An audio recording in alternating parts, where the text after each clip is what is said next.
Solar tandoori chicken, my most favorite of all chickens. Today we're going to make our GoSun chicken.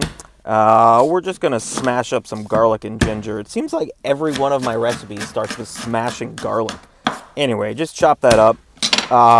Good tip here, remove the sticker from your ginger so you don't have to pick the bits out. If you do, you can eat some sticker. It's not a big deal. So throw it in your blender. Here's some yogurt. I strained my own so it's pretty thick. Just use the knife. Why get a spoon dirty? Just throw that in there.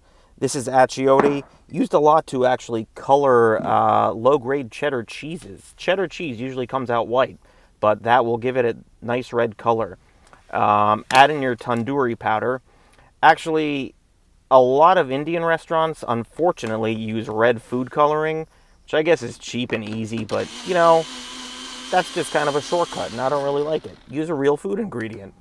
Anyway, blend that up, mix your chicken in there, just lay it in this insert. You've probably seen me do this a lot if you watch any of these videos.